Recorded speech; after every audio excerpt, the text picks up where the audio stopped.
This is Millie Weaver, and you're watching the Infowars Nightly News. We have a special guest on today, Louis Buff Parry, the renowned codebreaker and a past intelligence advisor. So we're going to be talking with Buff today about Code 19, a code that he cracked regarding Al-Qaeda and how they used it to commit terrorist acts like 9/11. So let's go ahead and talk to Buff.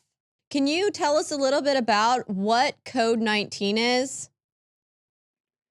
It's a concentration on the number as a pattern in nature, as a workable number in human culture and artifice that we can date back to a little more than 8,000 years ago, to a place called Çatalhöyük in Turkey, where there's a lot of art using black and red pigments on stone that repeats patterns of 19 objects over and over again.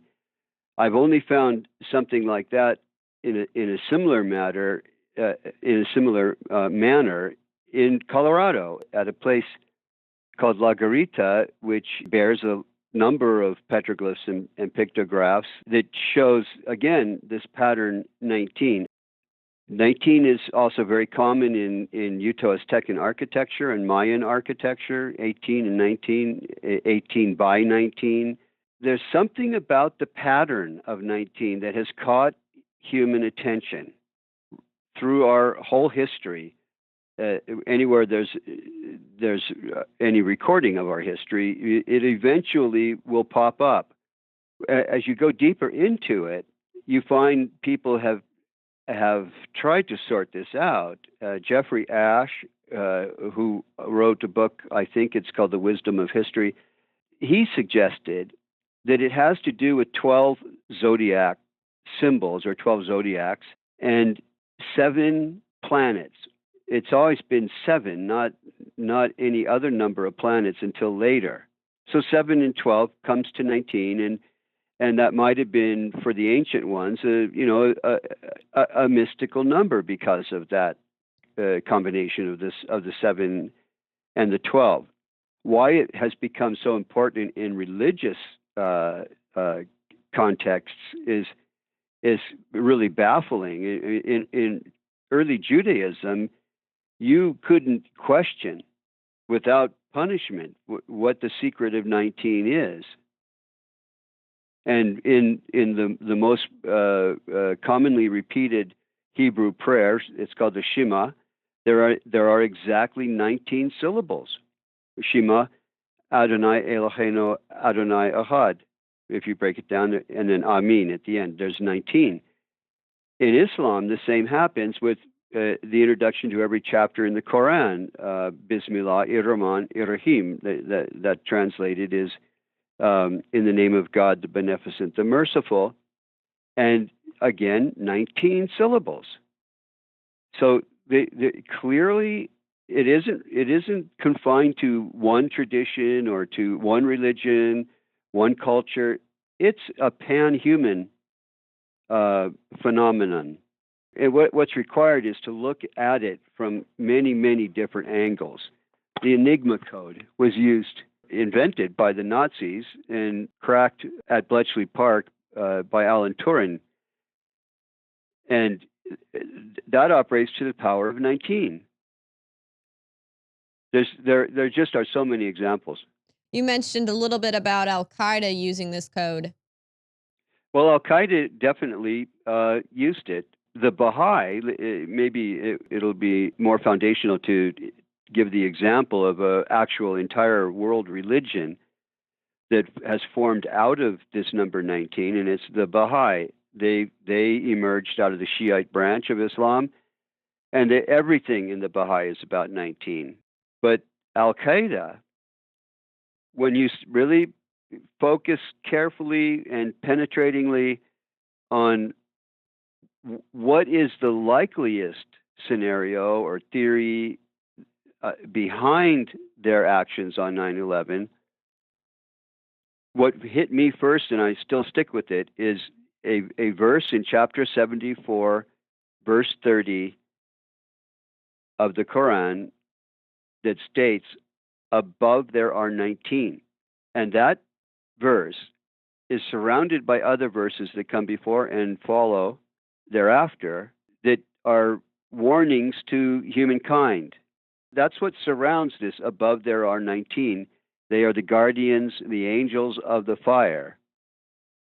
And when 9/11 happened, it was that night after, by the way, I got a phone call from the intelligence agent assigned to the Israeli embassy, which we can touch on a little bit later. But that night, it just totally dawned on me that there is this verse in the Quran, above there are 19. There were 19 hijackers on 9/11, not 20.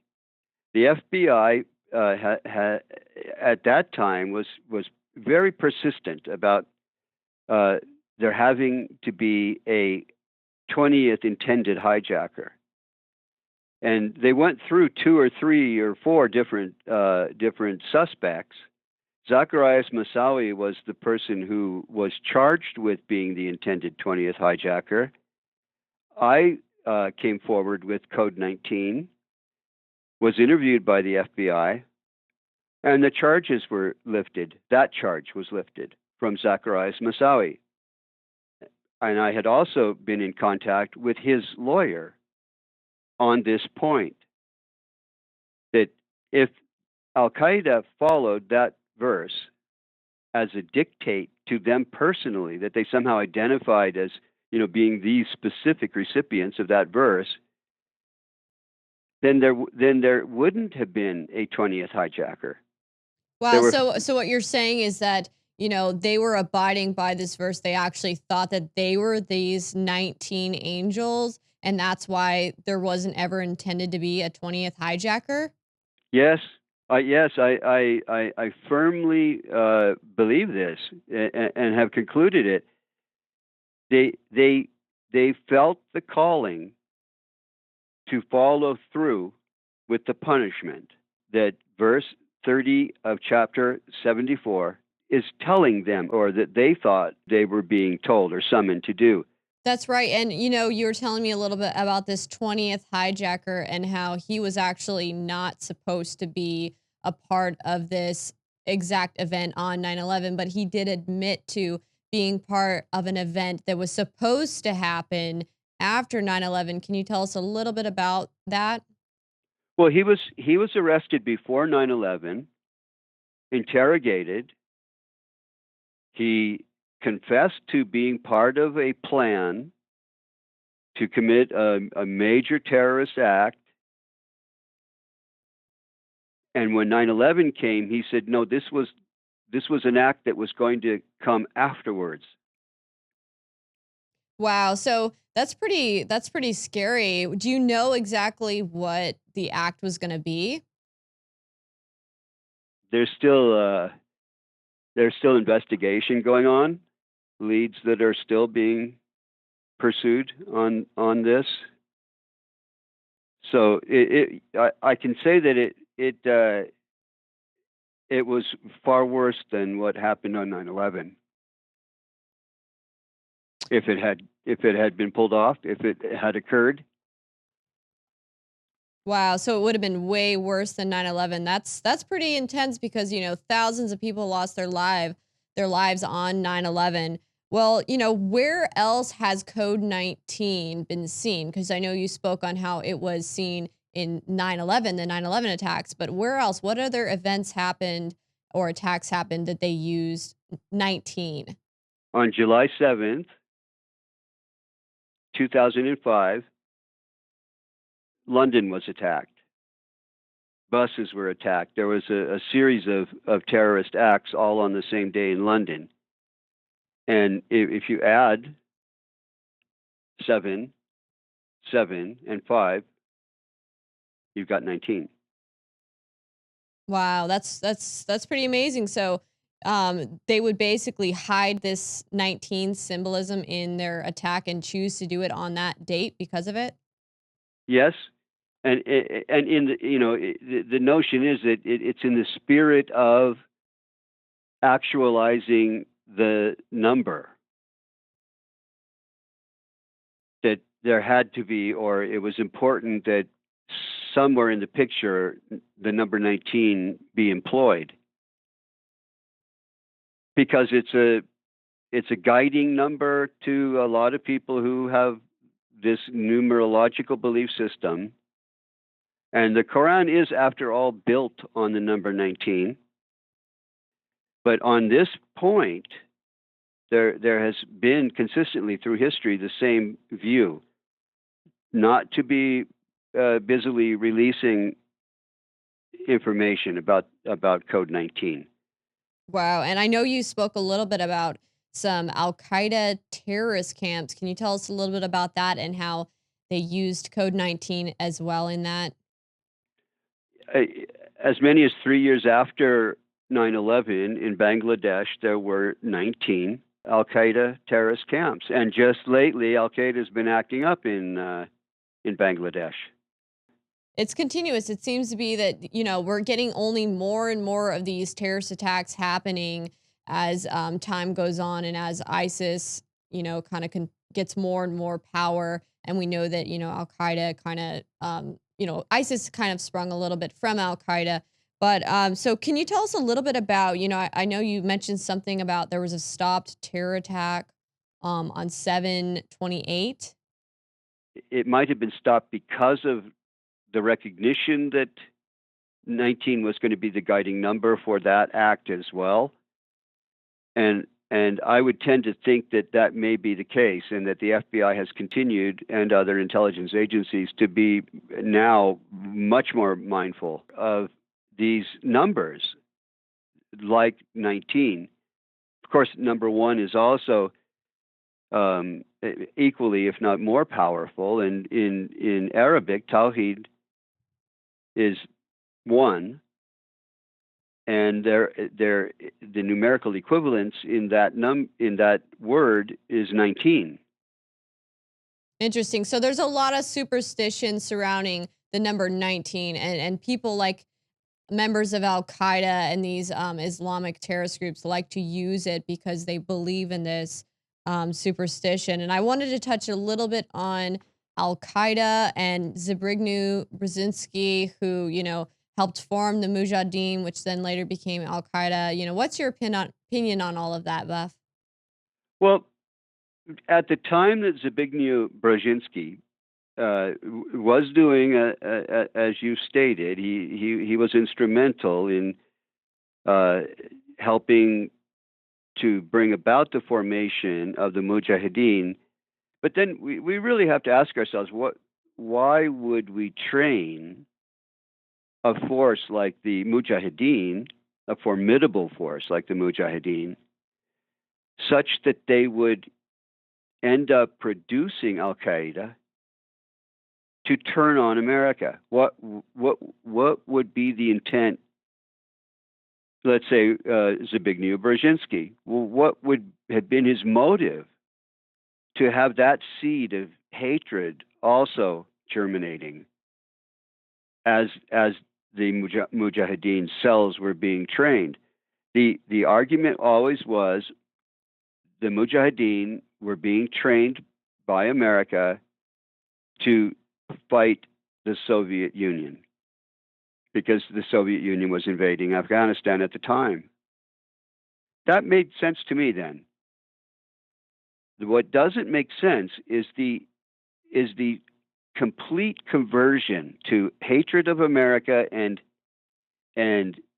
such a violent hatred at that, and then what became the housing of Al Qaeda, and the seeming protection of Al Qaeda between Pakistan and Afghanistan. Wow. So do you know how, because we know that the Mujahideen later became Al Qaeda. Do you know how Al Qaeda kind of transmutated into ISIS or ISIL? Well, my suspicion is that whatever it took to convert the Mujahideen into Al Qaeda, was further applied to convert Al-Qaeda into ISIS and or ISIL. So we could kind of presume What- presume that maybe ISIS is going to still use this code 19 then, if they're still, related to Al-Qaeda, or they came out of Al-Qaeda. Would you say? I think so. I think it's really important to be ever mindful of this pattern, because it's quite likely that it is going to be used again, or that maybe now they're going to be taking precautions, and if the code is what I'm saying it is, that it's out now, and perhaps they're going to look for another code to utilize. But that's hard to do, because it's the number 1 and the number 19 that are the two numbers that seem to be guiding principal numbers in terms of communication systems, in terms of what I was calling a talisman a little bit ago. Because you're a code breaker, have you actually been able to apply this code 19 in investigating some of these Al-Qaeda or terrorist attacks that have happened? And have you actually been able to predict when a terrorist attack would possibly occur? Well, before what happened in London in 2005, I was, crowing like a rooster about all of this, saying to, be on the alert, be on guard. I started giving speeches just after 9/11, and before I knew it, the Bishop of New York flew me to New York City, took me by hand to Ground Zero. We walked across it when it was still smoldering. Wow, so you actually were at ground zero of the 9/11 terrorist attacks, and what was he wanting from you? Was he wanting some kind of answers to why this might have happened and who might have done it? I had been negotiating an opportunity for this bishop. I'm talking about Bishop Paul Moore Jr. He's the 13th Bishop of New York City, to go to Pakistan and meet with some key Muslim leaders there. And when the Danny Pearl case came up, let me put it this way, it became a messy situation where the bishop was going to actually finance my trip to Pakistan, because I had some leads on where Danny Pearl was, not knowing that his head had already been cut off. Wow.